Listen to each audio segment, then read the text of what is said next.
Welcome back mga kapuso sa At Home with GMA Regional TV. O karong buntag sa Spotlight atong makauban si Davao City Mayor Inday Sara Duterte. Welcome og dayon sa At Home with GMA Regional TV. Daghang salamat, maayong buntag sa tanan nagpaminaw ug nagtan-aw sa At Home with GMA Regional TV. Maayong buntag, Arjil. Before anything else, i-greet sa kanamo og belated happy birthday. Daghang salamat. Thank you for your birthday wishes. Karon ma'am, personally, dili na kamutan na kung how young are you, pero at your age, unsa pa imong gusto ma-achieve sa life? Unsa pa imong mga wish nga gusto nimo nga mahitabo? Ang ako ang gusto karon no is ang kanang how to be a gardener. Natunan nako na karong COVID-19 no, magsige sila sulti. Doon na may kampanya ang ato ang city government na magtanom sa ato ang mga balay.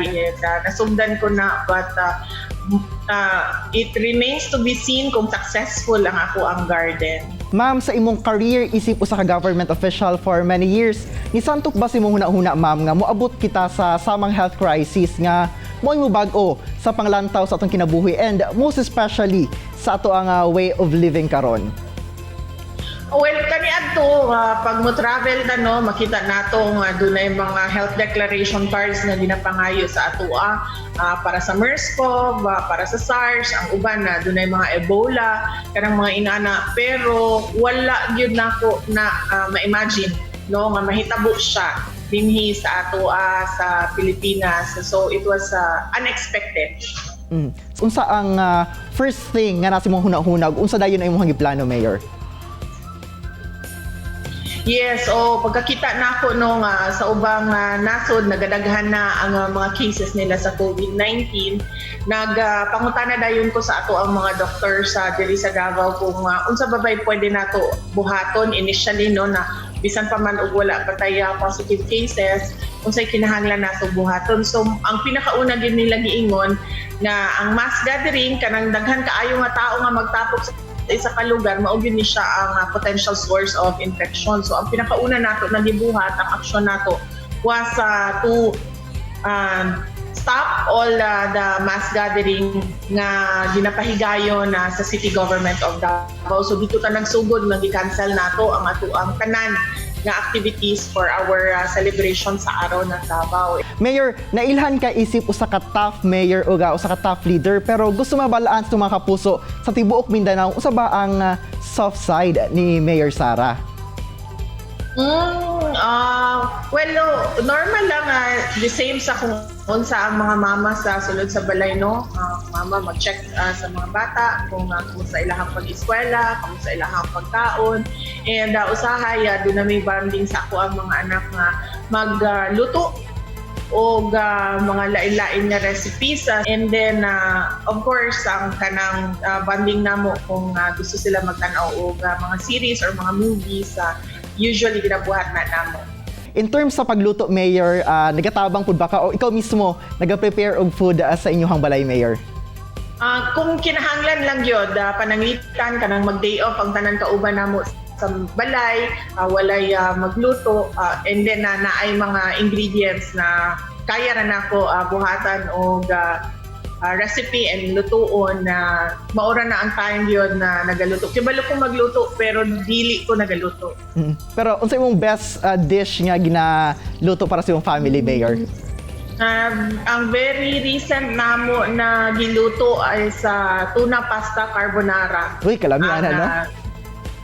Yeah, very recent na siya nga gibuhat namo sa ako ang mga anak. Basig pwede po ta makatilaw na imuhang pasta, Mayor. Sige, sa sunod. Pag dunay tayo, padadante ka.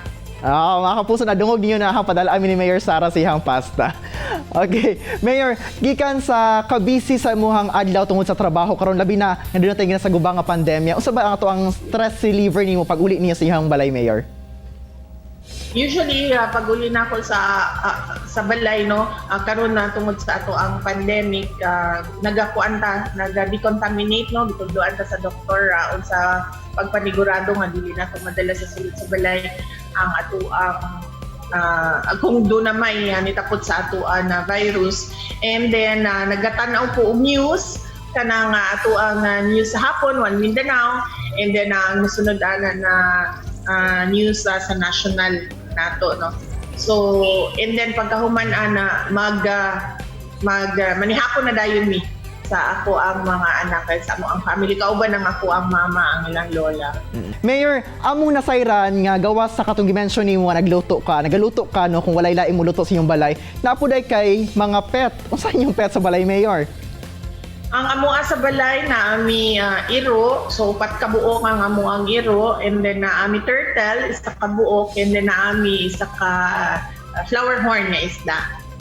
So, paunsa ni Mayor nakatabang sa inyong family for bonding, no? O karon labi na nga naka-home quarantine para ma-relieve ang stress sa family nga naalang sa balay permi karon. Yes, every day na gina-walking nila ang ilahang mga iro because required maguna nga ang atong mga iro mag-exercise, no? So kada hapon mag-walking na sila. So nag-hesitate ko because wala ko kibalo kung unsa ilahang pet manggod kinahanglan alagaan na sila, no? Wala ko kibalo kay wala sila experience, wala ko kibalo kung paunsa sila mag-alaga og pet. But last December gitagaan sila og mga regalo sa PSG, so mo na mga Christmas gift sa PSG sa ilaha, gitagaan sila tagsa ka mga iro. So ang pangalan sa ilahang mga iro si Lexi, si Jeffy ug si Red. Congratulations sa bagong show sa GMA At Home with GMA Regional TV. Congratulations po kay Sir Oliver Amoroso for this initiative. Doon na nagintay bag-o nga show nga makita, no, diri sa ato sa syudad sa Davao and of course sa tibuok Mindanao. Kini ang At Home with GMA Regional TV.